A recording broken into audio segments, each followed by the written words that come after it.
अस्सलामु अलैकुम वरहमतुल्लाहि वबरकातुहू। इस्तक़बाल रमज़ान के उन्वान से ख़िताब करेंगे अल्लाह ताला के इरादे और उसके मशीयत से।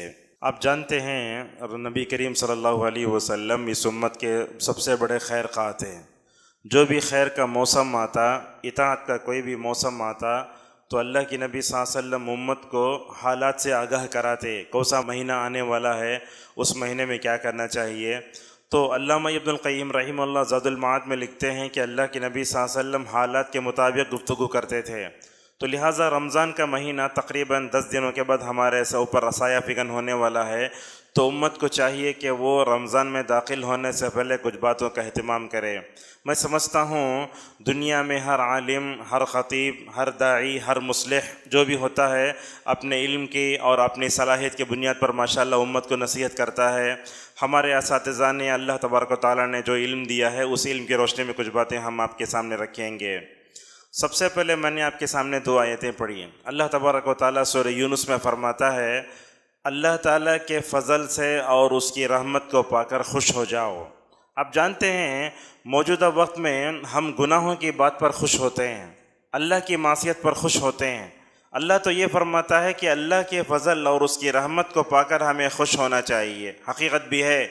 और कहा ये ऐसी खुशी है सारी दुनिया वाले अपने अपने हाथों में दुनिया जमा कर लें, मगर ये खुशी दुनिया की बड़ी खुशी है। आप जानते हैं रमज़ान को पाकर जो खुशी मिलती है, वो खुशी तो दुनिया के करोड़ों रुपए देकर भी ख़रीद नहीं सकते। अल्लाह अकबर। इफ्तार का जो वक्त होता है, सारी दुनिया कुफ्र में, शिर्क में, अल्लाह की नाफरमानी में पड़ी रहती है। अल्लाह का शुक्र है कि अल्लाह ने हम सबको तौहीद की दौलत से मालामाल फरमाया, नबी की इत्तिबा का सही तरीक़ा सिखाया। उस मौके पर सूरज गुरूब होते ही वो सुन्नत के मुताबिक खजूर और पानी के 2 घूंट हमारे जो है मतलब हलक से उतरते हैं, उस पर जो खुशी होती है। तो अल्लाह की नबी सल्लल्लाहु अलैहि वसल्लम ने उसके बारे में फ़रमाया, लिस्साइमी फ़रहतानी फ़रहतुन इंद फ़ित्रिही व फ़रहतुन इंद लिक़ाइ रब्बिह, कि रोज़ेदार के लिए 2 खुशी है। ये खुशी तो इफ्तार करते वक्त है और एक खुशी अल्लाह तबारक व तआला से मुलाकात करने के वक्त मिलेगी। तो अल्लाह के फ़ज़ल और उसकी रहमत को पाकर हमें खुश होना चाहिए। एक बात तो ये है। दूसरी बात यह है, अल्लाह ने फरमाया व रब्बुका यख़्लुक़ु मा यशाउ व यख्तार, अल्लाह ताला जो चाहता है पैदा करता है, जिसको चाहे तरजीह देता है। आप देखें इन 12 महीनों में 11 महीने हम खाते पीते हैं, मगर 1 महीने को अल्लाह ताला ने हमारी रूहानी तरबियत के लिए, अपनी रज़ा को पाने के लिए और अल्लाह की क़ुर्बत को पाने के लिए, जन्नत को पाने के लिए माशाअल्लाह एक सिस्टम रख दिया है। ये अल्लाह तबारक व तआला का फ़ैसला होता है। तो अल्लाह पर ईमान लाने का मतलब यह हुआ कि हम उस रूहानी तरबियत से पूरी तरह राज़ी हैं जिसको अल्लाह ने बताया और जिसको रसूल अकरम सल्लल्लाहु अलैहि वसल्लम ने बताया। हज़रत उमर रज़ी अल्लाह अन्हु के बारे में आता है, जब भी रमज़ान आता बोलते, ऐ रमज़ान तेरा आना बड़ा मुबारक हो, हम तेरा वेलकम करते हैं। वजह यह है तू आता है हमारे दरमियान में और हमारे गुनाहों को धो देता है। देखिए हमारे पास अगर कोई मेहमान आता है तो माशाल्लाह हम बड़ी उसकी इज़्ज़त करते हैं। घर पाक करो, वेलकम लगाओ, वो फूल के मतलब गुलदस्ते लेके खड़े हो जाओ। याद रखिए रमज़ान में ये हमारा मेहमान है, हम उसके मेज़बान हैं। जैसे दुनियावी मेहमानों की इज़्ज़त ज़्यादा होती है, अल्लाह की तरफ से भेजे हुए इस मेहमान का ख्याल करना और उसकी मेज़बानी करना हमारे लिए बहुत ज़रूरी है। और माह रमज़ान की आमद पर हर मोमिन को खुशी होती है। मैं समझता हूँ दुनिया में मोमिन कोई भी है अदना सा भी, अगर जब भी रमज़ान उसके दरमियान में आता है तो उसे खुशी ज़रूर होती है। बाद में वो उसकी कदर करता नहीं करता वो बात अलग है, मगर माह रमज़ान एक इनक़िलाबी महीना है। ज़िंदगी में वो खुशी होती है साल भर में जिसको हम अपने अल्फाज में बयान नहीं कर सकते। एक बहुत बड़े आलिम दीन हैं इब्न रजब हम्बली रहिमहुल्लाह, कहते हैं बुलूग़ु शहरी रमज़ान निअमतुन अज़ीमतुन, कहते हैं कि रमज़ान तक पहुँच जाना बहुत बड़ी नियमत है। हम आपके सामने एक हदीस सुनाते हैं। 2 भाइयों का इंतकाल हुआ, एक भाई शहीद हो गए रमज़ान से पहले। और जो सुनिए बात, ये रमज़ान मिलता कितनी बड़ी नियमत है। रमज़ान से पहले एक भाई का इंतकाल हुआ शहादत की वजह से, और एक भाई ने रमज़ान पाया तो रमज़ान के रोज़े रखे, बाद में उनका इंतकाल हुआ। तो अल्लाह के नबी सल्लल्लाहु अलैहि वसल्लम ने दोनों भाइयों का तज़किरा करते हुए फरमाया, शहादत पाया सो जो भाई था ना, उससे पहले ये रमज़ान पाया सो भाई माशाअल्लाह जन्नत में चला गया। तो इससे ख़ुद मालूम होता है कि रमज़ान को पाना और अपनी ज़िंदगियों में रमज़ान को सेहत व आफ़ियत के साथ, अमन व सलामती के साथ देखना एक बहुत बड़ी नेमत है। इसीलिए अल्लाह ताला ने सूरे बकरा में जहाँ रमज़ान का जिक्र किया तो वहीं कहा लअल्लकुम तशकुरून, अल्लाह की इस नेमत पर शुक्र अदा करो। तो ये जो हम्बली रहीमहुल्लाह कहते हैं कि रमज़ान को पढ़ना बहुत बड़ी नेमत है। क्यों? इसलिए कि मोमिन को अल्लाह की इताअत करने और नेकी करने का पूरा मौका मिल जाता है। जब नेकी करने का मौका मिल जाता है तो खुशी होना चाहिए। हमारा दुश्मन क्या किया हमने? ये गुनाहों पर खुश होना सिखाया। हकीकत है ये। फ़िल्म रिलीज़ हो गई या फिर कोई जो है मतलब कहीं मतलब क्या बोलते हैं उसे, कहीं शॉपिंग के लिए चले गए, कहीं ऑफ़र आए, खुश हो जाते हैं। ये दुनियावी मामलात हैं। अल्लाह ताला की इस नेमत को पाकर हमें खुश होना चाहिए। मैं समझता हूँ जिस मोमिन के अंदर जितना ईमान है वो उतना ही खुश होगा ईमान को पाकर, रमज़ान को पाकर, और जिसके अंदर ईमान कमज़ोर होगा वो रमज़ान को पाकर खुश नहीं होगा। और एक बात भी देखो, अल्लामा हम्बली रहीमहुल्लाह एक बात बताते हैं, देखो ये अहम सुनिए बात, ये मोमिन को कैसे खुशी नहीं होगी जब जन्नत के दरवाज़े खोल दिए गए। अल्लाह के नबी सल्लल्लाहु अलैहि वसल्लम फरमाते हैं ना, इज़ा जाअत रमज़ान फुतिहत अबवाबुल जन्नह व उग़लिक़त अबवाबुन नार। फरमाया जब रमज़ान का महीना आता है तो जन्नत के दरवाज़े खोल दिए जाते हैं, जहन्नम के दरवाज़े बंद कर दिए जाते हैं, सरकश शयातीन को बेड़ी पहनाई जाती है। तो अल्लामा इधर हम्बली रहीमहुल्लाह कहते हैं मोमिन को खुशी क्यों ना हो जब जन्नत के दरवाज़े खोल दिए गए, मोमिन को खुशी क्यों ना हो जब जहन्नम के दरवाज़े बंद कर दिए गए, मोमिन को क्यों खुशी ना हो जबकि जिन्नात व शयातीन, जबकि मतलब सरकश शयातीन को बेड़ियाँ पहनाई जाती हैं। तो इस्तक़बाल रमज़ान पर हमें क्या करना चाहिए? सबसे पहले तो ये रमज़ान के लिए प्लानिंग करना भी सुन्नत है। आप प्लानिंग करना सुन्नत कैसे पूछेंगे आप? नबी करीम सल्लल्लाहु अलैहि वसल्लम तो अपनी नबूवत की 23 साल जो ज़िंदगी गुजारे, बेढंगी नहीं ज़िंदगी गुजारे आप। तो ये प्लानिंग करना, लाही अमल बनाना, मंसूबा बंदी करना, रमज़ान को गुजारने का तरीक़ा बनाना, उसके लिए प्लानिंग करना, ये भी तो सुन्नत है। लिहाजा हम इस तरफ तवज्जो दें। आप रमज़ान का इस्तक़बाल कैसे करते थे ये बता के अपनी बात को आगे बढ़ाते हैं। अल्लाह के नबी सल्लल्लाहु अलैहि वसल्लम रमज़ान का इस्तक़बाल करने के लिए सहाबा में बेदारी लाते थे। जैसा कि रिवायतों में आया, जैसे ही रमज़ान का मौका आता अल्लाह के नबी रमज़ान से पहले सहाबा को जमा करके बोले, देखो तुम्हारे ऊपर ऐसा महीना साया फिगन होने वाला है जिसमें जन्नत के दरवाज़े खोल दिए जाते हैं, जहन्नम के दरवाज़े बंद कर दिए जाते हैं। इस तरीक़े से रसूल अकरम सल्लल्लाहु अलैहि वसल्लम अताकुम शहरुन अज़ीमुन कहकर सहाबा में बेदारी लाते थे।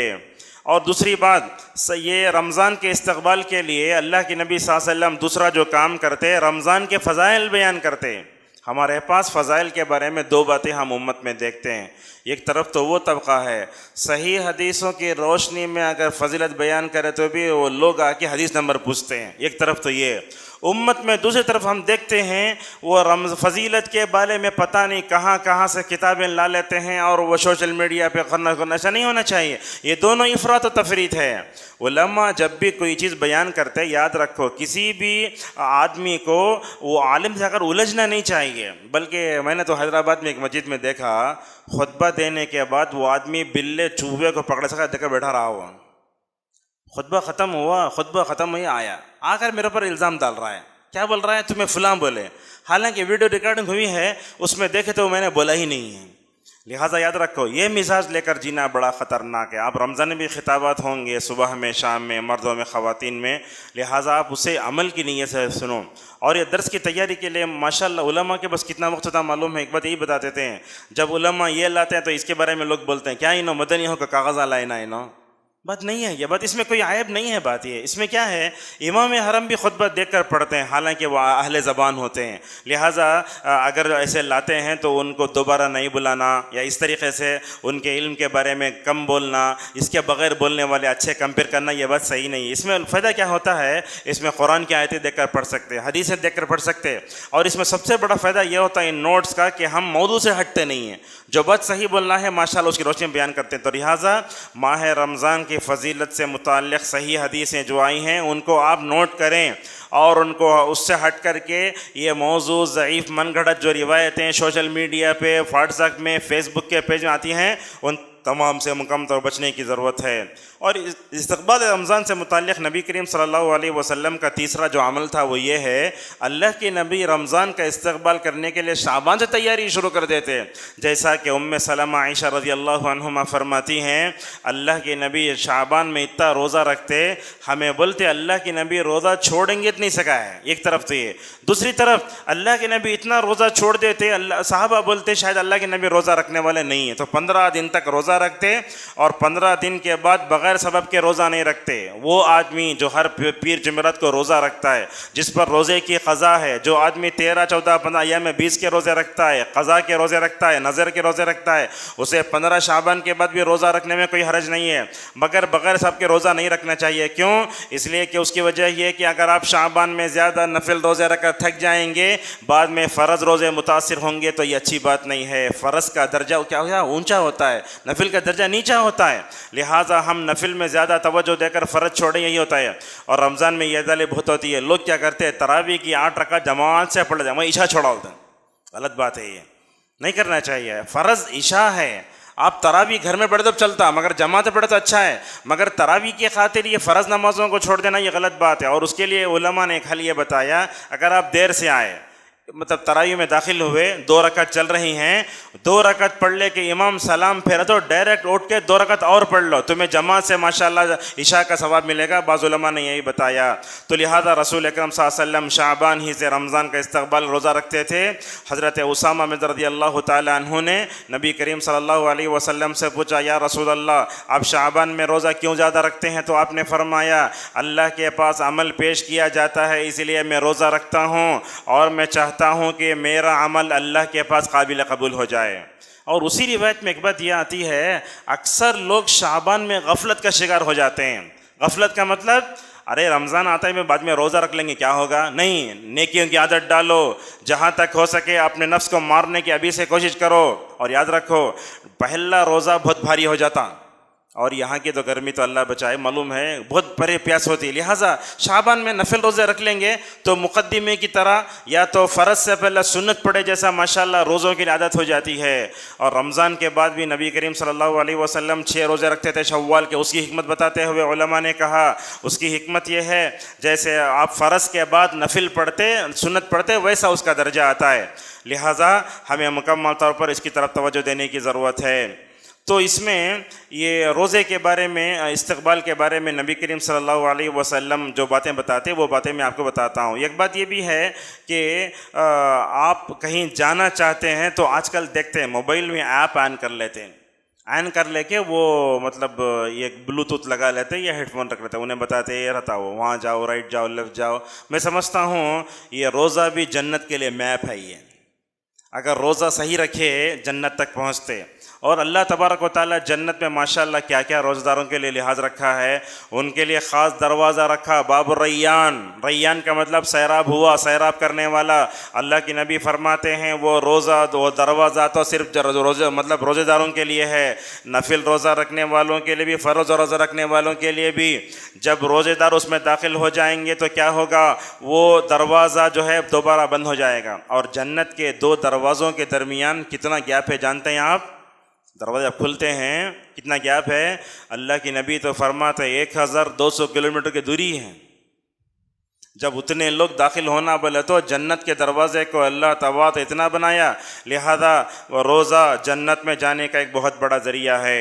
बहरहाल रमज़ान में दाखिल होने से पहले कुछ बातों का लिहाज रखना चाहिए। आप वो बताते हैं, एक बात यह है साल गुज़िश्ता के रोज़ों की क़ज़ा कर लें। बाज़ लोग देखते हैं, एक बात यह भी है उज़र मामूली रहता रोज़ा छोड़ाते, दर्द सर या बुखार आई, रोज़ा नहीं छोड़ना चाहिए। रोज़ा कब छोड़ना? जब आप बर्दाश्त नहीं कर सकते, शुगर का मरीज़ है या इसी तरीके से दूध पिलाने वाली औरत है, हामिला औरत है, अगर वो रोज़ा रखी तो उस पर नुकसान हो सकता है। वो हर किसी चीज़ को उज़र बना लेके रोज़ा छोड़ना ये गलत बात है। और हमारे पास एक रिवायत घूमती रहती है, जो आदमी रमज़ान का एक रोज़ा छोड़ा, अगर साल भर भी अगर रोज़ा रखा तो उसका जब सवाब मतलब उसके दर्जे को पा नहीं सकता। यह हदीस सही नहीं है। तो लिहाजा साल गुज़िश्ता के जो रोज़े हैं वज़ा कर लें। आयशा रज़ी अल्लाह अन्हा ऐसे करती थी, वो आइंदा रमज़ान आने से पहले तक माशाअल्लाह रोज़ों की क़ज़ा करती। यहाँ ख़वातीन भी इनसे मैं कहना चाहूँगा, है इसकी वजह से कोई भी वजह से अगर आपके रोज़े छूटे तो आप उसकी क़ज़ा करो। क्यों? इसलिए कि रोज़े क़ज़ा किए बगैर मर गए तो रोज़ों की फ़र्ज़ियत का आपके ऊपर जवाबदेही होगी, अल्लाह तबारक तआला के सामने जवाब देना पड़ेगा। रमज़ान में दाखिल होने से पहले अपनी जो दूसरी बात हमें करना है वो ये है, अपने ज़ाहिर से बढ़कर बातिन की इस्लाह करने की कोशिश करें।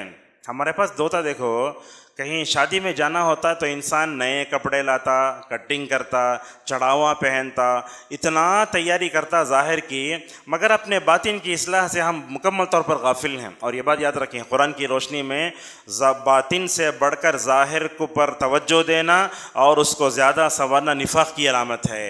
अल्लाह ने सूरह मुनाफ़िक़ीन में ही कहा, वइज़ा रअयतहुम तुअजिबुका अजसामुहुम व इन यक़ूलू तस्मा' लिक़ौलिहिम कअन्नहुम खुशबुन मुसन्नदा। आए अल्लाह के नबी, अगर आप इन मुनाफिकीन को देखेंगे ये ऐसे लंबे खड़े लकड़ियों की तरह मालूम होते हैं। लिहाजा अल्लाह के नबी सल्लल्लाहु अलैहि वसल्लम ने फरमाया, इन्ना अल्लाह ला यंजुरु इला सुवरिकुम वला इला अजसादिकुम बल यंजुरु इला कुलूबिकुम व अमालिकुम। अल्लाह ताला तुम्हारे चेहरों की तरफ नहीं देखता। साबुन लेते, क्रीम लेते, इतना एक फुंसी भी नहीं रहना बल्कि कोशिश करते हैं हम अपने ज़ाहिर पे। अल्लाह के नबी फरमाते हैं, अल्लाह ताला तुम्हारे दिलों की तरफ देखेगा, अल्लाह ताला तुम्हारे आमल की तरफ देखेगा। इस हदीस की तशरीह में सालेह उसैमी हफ़िज़हुल्लाह कहते हैं, इस हदीस में अल्लाह के नबी सल्लल्लाहु अलैहि वसल्लम ने बताया, अल्लाह की नज़र अगर होती है तो इंसान के दिल पर होती है। लिहाजा हमें रमज़ान के महीने में ज़ाहिर से बढ़कर अपने बातिन की तरफ तवज्जो देने की ज़रूरत है। और अल्लाह ताला सूरह बकरा में जो लअल्लकुम तत्तक़ून के रमज़ान का फ़ायदा तक़वे की शक्ल में है, वो तक़वा बड़े झुब्बों में नहीं आता, बड़ी टोपी में नहीं आता, सौब में नहीं आता। वो तक़वा तो क्या होता है, यहाँ होता है, दिल में होता है। जैसा कि रसूल अकरम सल्लल्लाहु अलैहि वसल्लम ने इशारा करके कहा, अत्तक़वा हाहुना युशीरु इला सदरिही सलासा मर्रात। आपने कहा कि ये तक़वा दिल में पैदा होता है, लिहाजा उसकी तरफ तवज्जो देना चाहिए।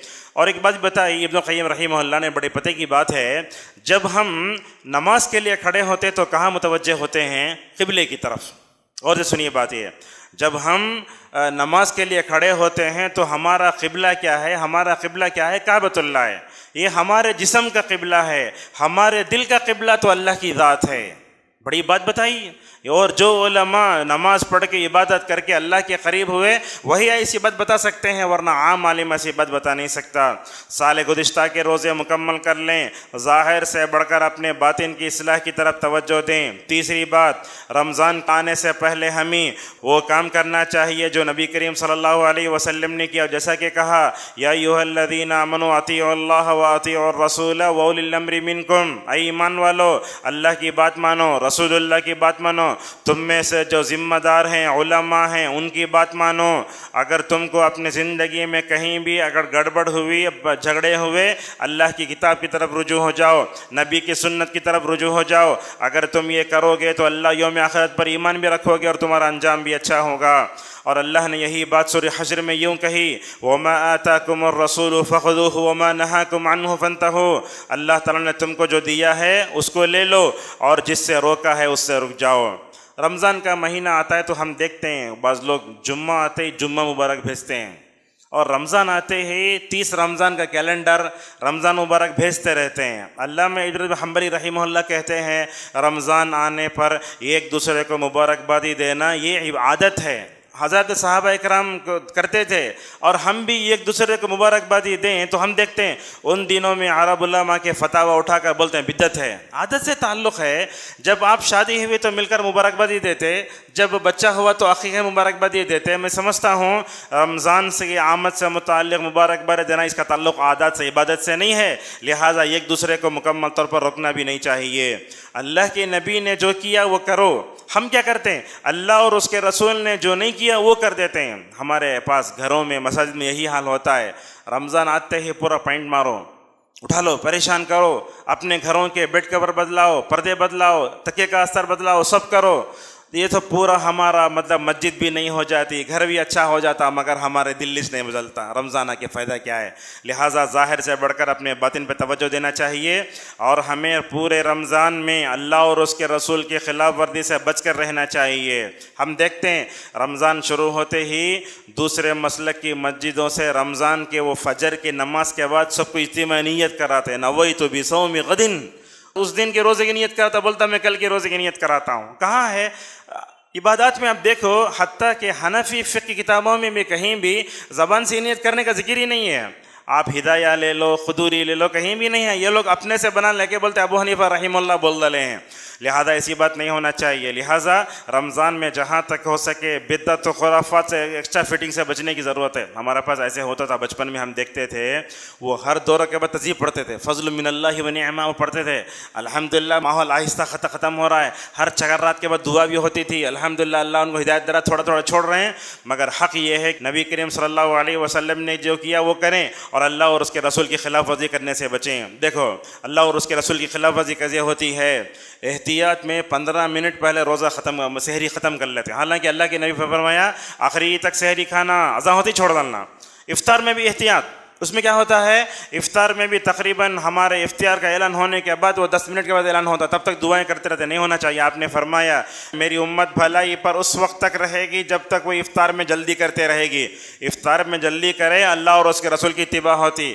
इफ्तार में अगर हम देरी करें गोया नसारा की हम मुशाबहत कर रहे हैं। हालांकि नबी करीम सल्लल्लाहु अलैहि वसल्लम ने उम्मत को जो है दूसरों की जो है मुशाबहत से इख्तियार करने से मना फरमाया है। और थोड़ी देर पहले मैंने कहा हमारे रमज़ान आने से पहले हमारे घर पाक होते, पर्दा बदले जाते, मगर याद रखें ये सब करो मगर उन सब के साथ 2 चीज़ें और करो। रमज़ान आते ही अपने दिलों को पाक कर लो, शिर्क से पाक करो, बिदअत से पाक करो और गलत चीज़ों से पाक करो। और हमारे पास हम देखते हैं सलफ़ी दावत में एक चीज़ ये है, दिलों को पाक साफ रखना चाहिए। आजकल हम देखते हैं अपने आप को तौहीद परस्त बोलते हैं मगर एक दूसरे के लिए हमारे दिल साफ़ नहीं है। इसीलिए अल्लाह ताला ने इब्राहीम अलैहिस्सलाम के बारे में कहा इब्राहीम ने क़ल्ब सलीम पाया था। वो क़ल्ब सलीम क्या था? इब्नुल क़य्यिम कहते हैं कि वो 6 तरह के गुनाहों से पाक होना, उसके अंदर शहवत नहीं होना, उसके अंदर गफलत नहीं होना, उसके अंदर अल्लाह के अलावा किसी और किस्म की गलत मोहब्बत नहीं होना चाहिए। तो रमज़ान का एक पैगाम यह है कि अपने दिलों को पाक साफ रखो। और एक हदीस भी आती है कि रमज़ान ये इंसान दिलों को पाक करने के लिए आता है। और रमज़ान में करने का और एक दूसरा काम यह है कि हम रमज़ान में अपने आप को गुनाहों से पाक रखें। एक तरफ ऑटो है, एक तरफ कार है, बीच में से हमारी कार गुजर रही थी तो मैंने अपने साथियों से एक जुमला कहा, देखो हमारी कार वो ऑटो को भी नहीं लगना, कार को भी नहीं लगना। कैसे हम गए? इसे से दुनिया से बचाने की अपने आप को ज़रूरत है। जुम्मा के दिन सफ़ेद कपड़े पहन ले के कहीं मोहरी के करीब जाते आप, वेल्डिंग करते हैं, वो दुकान जाते हैं, आप नहीं जाते। इस तरीके से गुनाहों से अपने दामन को पाक रखने की कोशिश करो। और गुनाह भी इतनी ख़तरनाक चीज़ है, हम गुनाह को एक मामूली चीज़ समझ जाते हैं, बाद में जब उसका बुरा अंजाम आता है तो कहते हैं कहीं को अल्लाह ताला मेरे गुनाहों की पता है, मेरे से इंतकाम ले रहा क्या? नाउज़ुबिल्लाहि मिन ज़ालिक। और उसी तरीके से इस्तक़बाल रमज़ान में और एक बात भी है, रमज़ान आने से पहले सिद्क़ दिल से तौबा करना चाहिए। अब्दुल रज़्ज़ाक़ अल-बद्र हफ़िज़हुल्लाह मदीना के मशहूर आलिम मदीना वो कहते हैं रमज़ान आने से पहले बंदे को तौबा इस्तिग़फ़ार करने चाहिए। क्यों? इसलिए कि देखो अगर आप 8 महीने अल्लाह की नाफरमानी करे, गुनाह करे, उसका नुकसान क्या होगा? रमज़ान में नेकियों की तौफ़ीक़ छीन ली जाए गुनाहों की वजह से। और एक बात ये भी है, बंदा 8 महीने गुनाह करया, तौबा नहीं करया तो उसे ना तो जो है रमज़ान की आमद का मज़ा मिलता, ना तो रोज़े के इफ्तार के वक्त मज़ा मिलता, ना तो कुरान पढ़ने वक्त मज़ा मिलता, और ना तो उसे सजदों में मज़ा मिलता, और ना तो उसे दुआ में दिल लगता। तरावी में खड़े दिल इधर भाग रहा, क्यों? इसलिए गुनाह की वजह से हो रहा है। लिहाजा गुनाह करने से क्या होता है? आने वाले नेकियों की लज्जत भी तौफीक भी छिन जाती है। और जब बंदा माशाअल्लाह गुनाहों से अपने दामन को बचा लेता है, फ़ायदा ये होता है कि अल्लाह तबारक व तआला नेकियों की लज्जत भी देता है, तौफीक भी देता है। इसीलिए अल्लाह ताला ने सूरह तहरीम के आखिरी में कहा या अय्युहल्लज़ीना आमनू तूबू इलल्लाहि तौबतन नसूहा, आए लोगो अल्लाह के जनाब में तौबत नसूहा करो। और एक बात आप सुनो, नमाज है, रोज़ा है, ज़कात है, हज है, सब है, इन तमाम चीज़ों के बाद अल्लाह ने इस्तिग़फ़ार का हुक्म दिया है। आप नमाज़ पढ़ने के बाद क्या पढ़ते हैं? अल्लाहु अकबर, अस्तग़फिरुल्लाह। अस्तग़फिरुल्लाह पढ़ के अल्लाह से क्या बोल रहे हैं? अल्लाह तेरे सामने खड़ा मैं, नमाज पढ़ा मैं, मगर शायद तेरी इबादत का हक़ अदा नहीं हुआ, लिहाजा माफ़ कर ले या रब, ऐसा बोलते हैं आप अल्लाह से। ये नमाज के बाद इस्तिग़फ़ार करने का हुक्म है। और इस तरह रोज़े में देखो, रोज़ा ख़त्म हो जाता, ईद से पहले सदक़तुल फ़ितर देते। उसकी दो वजूहात उलमा ने बताई। एक तो ये है आप दूसरे भाइयों को ईद की खुशी में शरीक कर ले रहे हैं, ये खुशी तो ये। दूसरी खुशी ये है माह रमज़ान के जो आदाब बताए गए उन आदाब की रियायत नहीं हुई, बंदा क्या करता है, वो सदक़ा व खैरात करके बताता है, अल्लाह मैं तेरे रोज़े रखने का जो अदब था शायद उसका लिहाज नहीं रखा मैं, इसलिए तेरी राह में सदक़ा व खैरात करके मैं माफ़ी चाहता हूँ, अल्लाह तो मुझे माफ़ कर ले। और उसी तरीके से आप देखेंगे हज का जिक्र भी तो वहाँ कहा सुम्मा अफ़ीदू मिन हैज़ु अफ़ाज़ अन्नास वस्तग़फ़िरुल्लाह। देखो रोज़े के बाद भी इस्तिग़फ़ार का जिक्र, ज़कात के बाद भी इस्तिग़फ़ार का जिक्र, हज के बाद भी इस्तिग़फ़ार का जिक्र, रोज़े के बाद भी जो है ज़कातुल फ़ितर। अल्लाह ज़कात के बारे में फरमाता है ख़ुज़ मिन अम्वालिहिम सदक़तन व तुज़क्किहिम बिहा व सल्लि अलैहिम इन्ना सलातक सकनुल लहुम। अल्लाह अकबर। मैं तो समझता हूँ हम में से हर एक सर के गुनाह, सर के तालु से लेकर पैर के तलबे तक गुनाहों में डूबे हुए हैं। हमारा हाल तो यही है, मगर हम अपने आप को बहुत नेक समझते हैं। हम बोलते हैं हमारे पास तौहीद है तो हमें जो चाहे कर सकते हैं। ये भी शैतान की मुसीबत है। ये देखो वो ज़ात का हाल जिसके अगले पिछले सारे गुनाह माफ़ कर दिए गए। ये नबी तो अपने दिन में 70 मरतबा 80 मरतबा इस्तिग़फ़ार करते थे। और ये बात आप जानते हैं, हज़रत अब्दुल्लाह इब्न उमर रज़ियल्लाहु अन्हुमा फरमाते हैं नबी करीम सल्लल्लाहु अलैहि वसल्लम की महफ़िल में ये दुआ, एक महफ़िल में ये दुआ 70 मरतबा ज़रा पढ़ते थे, रब्बिग़फ़िरली वतुब अलैया इन्नका अंतत तव्वाबुल गफ़ूर। और अल्लाह के नबी पर सबसे आखिरी में जो सूरत उतारी गई, इज़ा जा नस्रुल्लाहि वल फ़थ व रअयतन नास यदख़ुलूना फ़ी दीनिल्लाहि अफ़वाजा फ़सब्बिह बिहम्दि रब्बिका वस्तग़फ़िर। देखिए अल्लाह के नबी पर आखिरी सूरत उतरी थी ये। उस आखिरी सूरत में आपसे कहा गया कि अल्लाह के नबी अगरचे आप गुनाह कबीरा गुनाहों से पाक हैं, मगर छोटे गुनाह करते रहते हैं, अपने रब से मुलाकात से पहले गुनाह सगीरा से भी तौबा कर लो।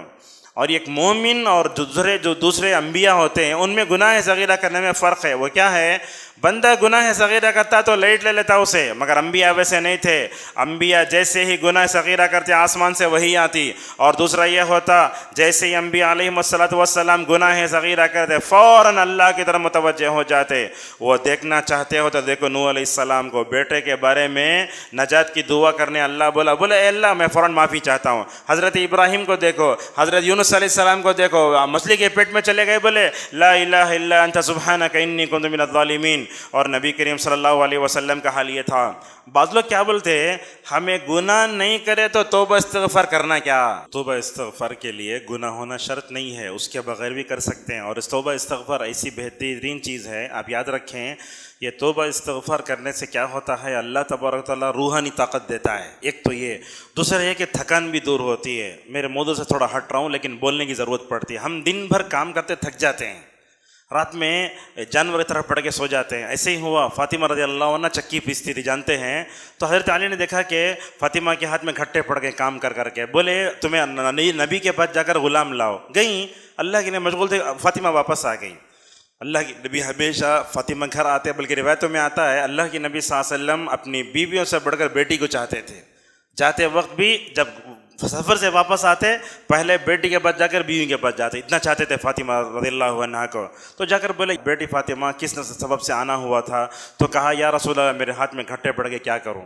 अल्लाह के नबी चाहते तो उनको ग़ुलाम दे सकते थे, खादिम दे सकते थे, मगर आपने अपने दामाद और जो है बेटी को बुलाकर कहा बैठो, याद रखो सोते वक्त सुबहान अल्लाह अल्लाहु अकबर अल्हम्दुलिल्लाह पढ़ो। समझ में आ रहा है। पूछे ग़ुलाम दे रहे तस्बीहात। अल्लामा इब्न तैमिया रहमहुल्लाह इसका जवाब देते हुए कहते हैं दोनों में ताल्लुक़ ये है, असल में ये क्या है, ज़िक्र करने से क्या होता है, एनर्जी आती है। मिसाल देता हूँ मैं, जैसे आपको लूज़ मोशन हो गया तो इलेक्ट्रॉल पीते आप, ORS पीते, ये ORS का बाप है ये इस्तिग़फ़ार। ऐसी ताकत आती उसमें, उस ताकत का कोई मुकाबला नहीं कर सकते। सही बात है ये, लिहाजा एनर्जी आती है। पढ़ के देखो आज से आप, और क्या थकान दूर होती है। ख़वातीन भी फुल काम कर रहे थे, जाके इतना काम करते फ़ौरन पड़ जाते नहीं। सोने से पहले पढ़ के देखो, माशाल्लाह इतना फ़ायदा होगा आपको।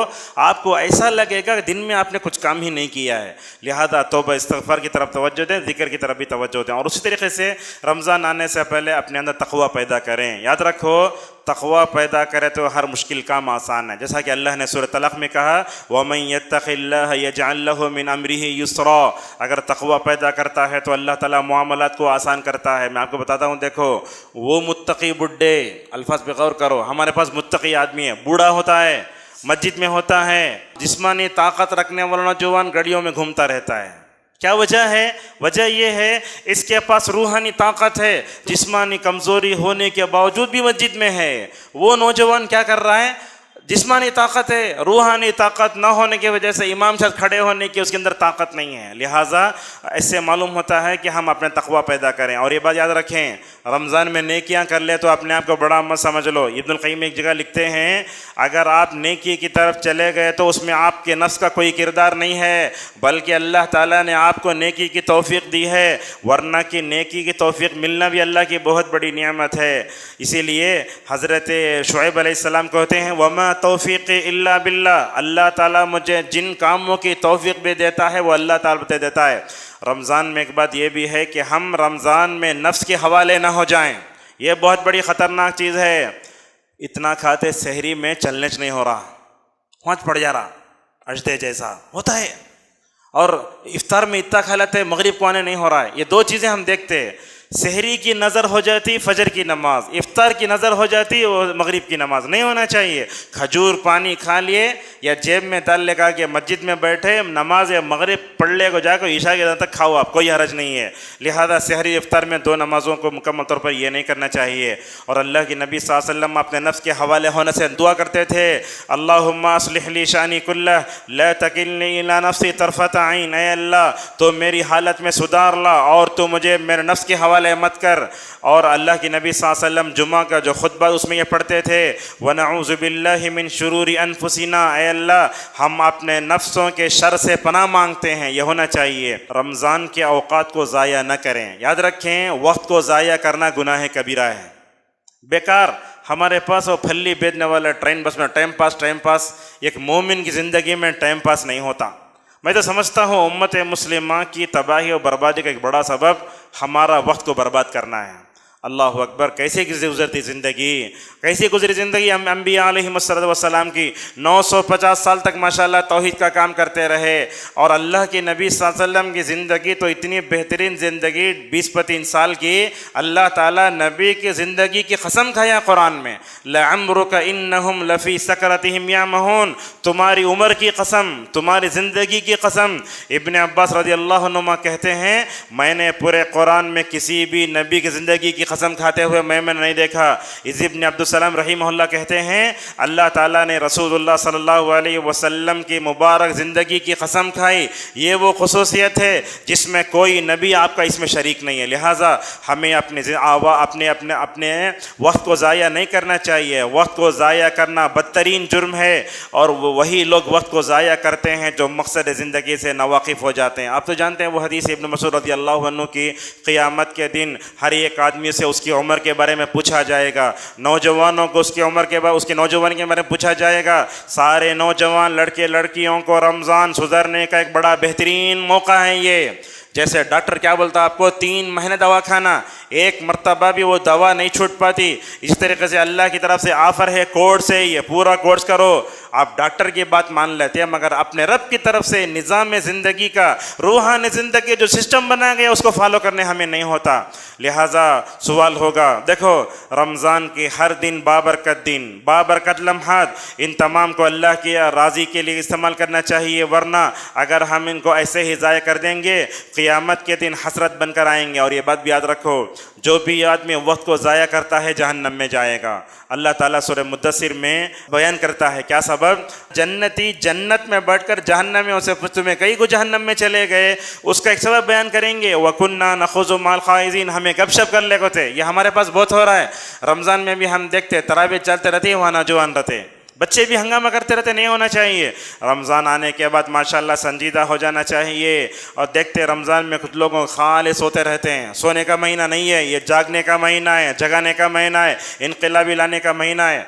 और रमज़ान में काम ये भी है कि रमज़ान में हम अपने कामों को ज़रा मुख्तसर कर लें। साल भर कमाते, अरब वगैरह में देखते माशाल्लाह वो जो वक्त रहता मतलब पढ़ने का ख़त्म हो जाता, कम कर लेते, और ड्यूटी टाइम भी कम हो जाता। कैसे हम ड्यूटी टाइम कम से कम सुबह 10 बजे से 5 बजे तक ख़त्म, यानी तो फिर इफ्तार के बाद 1 घंटा ऐसा। माशाल्लाह ये काम में मतलब तखफीफ करना चाहिए। और मैं समझता हूँ इमाम को भी, मुअज्जिन को भी ज़रा आराम देने का मौका मिलना चाहिए। हम देखते हैं रमज़ान में तो मुअज्जिन साहब इतने पिसते, वो तनख्वाह 5,000। चार मीनार में देखे माशाल्लाह बेंगलोर में जितना देते उसका 3 दुगना देते हैं। 5 बोले तो 15, 20 बोले तो 60। इस तरीके से उनकी हिम्मत अफजाई होना चाहिए, काम में तखफीफ करो। और उसी तरीके से इफ्तार के बाद अपने पुराने रविश पर हमें नहीं आ जाना। और ये बात याद रखें, ये पूरे रमज़ान आने से पहले, हम आने के बाद भी सोशल मीडिया का गलत इस्तेमाल मत करो। कुछ लोगों को हम देखते हैं हमेशा फ़ोन, सफ़र में तो मैं देखता हूँ वो आने से पहले वाईफाई ऑन कर लेके 3 घंटे की फिल्म डाउनलोड कर लेते हैं, रात भर घूरता रहता है। उसे क्या मिलता समझ में नहीं आता भाई। ये 60 साल के बुढ़े भी गेम खेल रहे हैं आज, उन लोगों को भी मतलब क्या भी अकल नहीं। हालत ये है, मकसद ज़िंदगी आपके बाल अल्लाह की इताअत में सफ़ेद हो गए तो अपने दादा बन गए, तो अपने पोतों का नमूना बनो, नाना हो तो नवासे नमूना बनो। अगर आप गपशप करते रहे तो पोतरे नवासे क्या होंगे। इसीलिए मैं देखता हूँ पुराने ज़माने में ये पोतरे दादा की इज़्ज़त करते थे, नवासे नाना की इज़्ज़त करते थे। अब ये गेम खेला तो उनके दिल में क्या इज़्ज़त पैदा होगी बोलिए। तो इस तरीके से हमें सोशल मीडिया का गलत इस्तेमाल करना ही नहीं चाहिए। मैं तो समझता हूँ अगर इन दिनों में हर ग्रुप से लिफ्ट हो गए तो अच्छा है। इन दिनों में करना क्या, सोशल मीडिया का सही इस्तेमाल क्या। अगर आप किसी आलिम को चाहते हैं तो उनका लाइव सुनो, मक्के मदीने की तरह भी बताओ अपने बच्चों को। बाज़ लोग क्या करते हैं, रमज़ान आया तो वो टीवी बंद करके रबड़ा गुड़ा के रख देते, फिर ईद आते ही शुरू हो जाता। रमज़ान का जो रब है वही ना शव्वाल का भी रब है। कई को नाफरमानी करते तो सोशल मीडिया के गलत, हम मस्जिदों में भी देखते हैं 2 रकात होते ही लोग मैसेज खेलते देखते फ़ौरन। याद रखिए गलत बात है ये। और इमाम को भी चाहिए कि वो वहाँ मुसल्ले पर बैठकर अपने हाथ में मोबाइल ना ले, इसलिए कि वो जगह इज़्ज़त की जगह है, वो जगह इज़्ज़त की जगह है, अल्लाह की रहमत वहाँ उतरती है ना। अगर आप मोबाइल वहाँ खोल लेकर बैठ के देख लोगे तो लोग बोलें क्या मौलवी साहब भी वहाँ देखते हैं, हमें नहीं देखना क्या, ऐसा बोलते लोग। लिहाजा इमाम खुद दूसरे नमूना बने। और ये नमाज़ों के दौरान मतलब फ़ोन देखना ही नहीं चाहिए। तरावी का हो तो फ़ोन अपने घर में छोड़ कर आओ, फ्लाइट मोड में डालो, बीच बीच में उठा। मैं तो समझता हूँ ये शराब की लत से बुरी लत है जिसमें हम पड़ गए हैं। रमज़ान के महीने में आने से पहले 2 काम, बहसा में ना पड़ें, मक्के की रुयत हमारे लिए मोतबर है या नहीं। अब देखते हैं बेंगलुरु में और एक फितना, हिजरी कैलेंडर, उन्हें क्या करता वो मक्के से भी एक दिन पहले करने की कोशिश करता। अब लोग रमज़ान को बहस मुबाहसे का मसला बना लिए हैं। 8 रकात 20 रकात वो नहीं पढ़ना। हम देखते हैं दुआ ज़ोर से पढ़ना, दुआ हल्लो पढ़ना, क़ब्ल रुकू बदर रुकू। याद रखो ये तमाम कामों में जो है उलमा अथॉरिटी हैं, उनसे पूछो क्या करना है क्या नहीं करना है। हर एक आदमी बुखारी की हदीस नंबर लेकर देख रहा हूँ मौलवी साहब तुम्हें गलत हैं, गलत बात है ये। इस तरीके से रमज़ान के महीने को बहस मुबाहसा में मत लगाओ, झगड़े में मत लगाओ। ये झगड़ों में पढ़ने का महीना नहीं है, ये आपस में झगड़े करने का महीना नहीं, अल्लाह तबारक व तआला से क़रीब करने का महीना है। रमज़ान आने से पहले हम में से हर एक को इल्म भी हासिल करना चाहिए। रोज़ा किसे बोलते, रोज़े में क्या काम कर सकते क्या नहीं कर सकते, औरत रोज़ा कब छोड़ना, रोज़े के जो हक़ मसाले पूरे जानना। तो हमारी इबादत इल्म से होती है। बग़ैर इल्म की इबादत करेंगे तो हमारे और क्रिश्चियनों में कोई फ़र्क नहीं है, जिनको अल्लाह तबारक व तआला ने ज़ालिन कहा है। ख़ुसूसन ख़वातीन को भी जब हैज़ आने लगता है कब रोज़ा छोड़ना। बस औक़ात ऐसे होता है ख़वातीन को इफ्तार शुरू होने से 5 मिनट पहले आता, अल्लाह को गाली देते हैं, मेरा दलिंद रोज़ा चलेगा आज का, नहीं बोलना चाहिए। ये अल्लाह ने लिखा है, याद रखो। माह रमज़ान में अगर आपके रोज़े छूटे बाद में क़ज़ा करे तो माशाअल्लाह, जैसे मर्दों को मुकम्मल रमज़ान में रोज़ा रखने का सवाब मिलता, बाद में वो क़ज़ा करने पर मुकम्मल सवाब मिलेगा। ये अल्लाह ताला की दी हुई चीज़ है। और कुछ ख़वातीन को हम देखते हैं इल्म ना होने जो रोज़ा भी मुकम्मल कर लेते हैं और हालत हैज़ मस्जिद को भी आ जाते हैं, या मस्जिद को आकर सीढ़ियों के छोड़े बैठे हैं, क्या हो क्या भी नहीं होता, बोलते नहीं हालत हैज़ में नहीं आना चाहिए। गुज़रने के लिए कहा गया, अगर बीवी है इमाम की उसे रास्ता वो है गुजरना बोला तो उसी लिए कहा गया, वरना तो हालत हैज़ में नहीं आना चाहिए। और हम देखते हैं, अच्छा औरतें पूछती हैं हालत हैज़ में हमें क्या करना, खामोश रहना। मैं एक बात अच्छी बात बताता हूँ, हम अपने घरों में औरतों को देखते हैं माशाल्लाह, जिन औरतों को रोज़ा नहीं रहता ना, अपने छोटे बच्चों के सामने माशाल्लाह हया से इजहार भी नहीं करते मैं रोज़ा नहीं हूँ। अगर खाना हो तो भी अपने बच्चों से माशाल्लाह छुप कर खाते हैं। ऐसे माओं की ज़रूरत है। अब बच्चे के सामने खाता है तो की में तुम्हें खाते हैं, तुम्हें पूछेगा ना, छुप कर खाते हैं माशाल्लाह। तो इस तरीके से माह रमज़ान में औरतों का अगर हैज़ आ जाता है तो वो रोज़े न रखें, बाद में क़ज़ा करें। लेकिन याद रखो, ये जो हमारे पास कुरान है उसको हाथ लगा कर नहीं पढ़ सकते। साद बिन तुर्क ख़ज़ान हफ़िज़हुल्लाह बहुत बड़े आलिम दीन है, वो कहते हैं याद रखो माह रमज़ान में हैज़ वाली औरत मोबाइल से कुरान पढ़ सकती है। कितना आसान किया। पहले कुरान छोड़ डालते, जिक्र नहीं करते थे, मगर उससे पढ़ सकते हैं कुरान, इसलिए कि वो ऐप है, पढ़ सकते हैं। और आखिरी अशरे में क्या करना, कुरान पढ़ते रहे, जिक्र इज़्कार करते रहे, और माशाअल्लाह अपने शौहर के बच्चों की खिदमत करके इफ्तार के वक्त सामान तैयार करते रहे होना चाहिए। तो ख़वातीन को भी चाहिए कि वो इल्म हासिल करें। और ख़वातीन को हम देखते हैं माह रमज़ान में किचन में ज़्यादा खाने पकाने में वक्त लगा देते हैं। वो क्या है, चाय छानते रहे फजर की अज़ा होगी, मगरिब में देखे वाश के बड़े तलते रहते हैं, वहाँ अज़ा होगी, नहीं होना चाहिए। आप याद रखो, काम कम रखो, ये जीप का मज़ा करने नहीं आता रमज़ान, रूहानी तरबियत के लिए आता है। कम खाओ, कम पियो, सेहतमंद रहोगे और दुआ भी कबूलियत होगी, और उस तरह रमज़ान गुजरेगा जैसे कि रसूल सल्लल्लाहु अलैहि वसल्लम रमज़ान गुजारते थे। बकर के सबब के रोज़े छोड़ने भी नहीं चाहिए। नबी करीम सल्लल्लाहु अलैहि वसल्लम ने फरमाया, जो बंदा रमज़ान को पाता है उसकी मग़फ़िरत नहीं होती है, उस पर बद्दुआ करने वाले फरिश्तों के सरदार जिब्रील अलैहिस्सलाम और उस पर आमीन बोलने वाले रसूलों के सरदार मिंबर पर खड़े होकर आपने फरमाया, जो बंदा रोज़ा रख के भी माफ़ नहीं करा लिया अपने आप को, वो तबाह बर्बाद हो जाए। मिंबर पर खड़े होकर नबी सल्लल्लाहु अलैहि वसल्लम ने आमीन कहा, और बद्दुआ करने वाले जिब्रील अलैहिस्सलाम में बहरहाल बातें बहुत हो सकती हैं। और आने वाले दिनों में माशाअल्लाह उलमा उम्मत के खुतबा वाइज़ीन मुस्लिहीन अभी अपनी सलाहियत के एतबार से आपकी तरफ मुकम्मल तौर पर जो है क्या रहनुमाई करेंगे। इसी बात पर अपनी बात को ख़त्म करता हूँ, अल्लाह से दुआ करते हुए कि अल्लाह ताला हम सबको रमज़ान तक पहुँचाए। और आप सजदों में भी और नफिलों में भी अल्लाह से खूब दुआ करो, अल्लाहुम्मा बल्लिगना रमज़ान। अगर अरबी में बोल सकते हैं, उर्दू में बोल सकते, कभी बैठे अल्लाह रमज़ान तक पहुँचा दे, अल्लाह यार अपनी ज़िंदगी में रमज़ान की मुबारक सातों को दोबारा देखने तौफीक नसीब फरमा या रब। अल्लाह से दुआ करते रहो, और अल्लाह से हम ये भी दुआ करते हैं कि जो भी कोताही है अल्लाह हमें माफ़ फरमाए। और जो मैंने कहा है सबसे पहले अल्लाह मुझे और आप तमाम लोगों को अमल करने तौफीक अता फरमाएँ। व आखिर दावाना अनिल हम्दुलिल्लाहि रब्बिल आलमीन।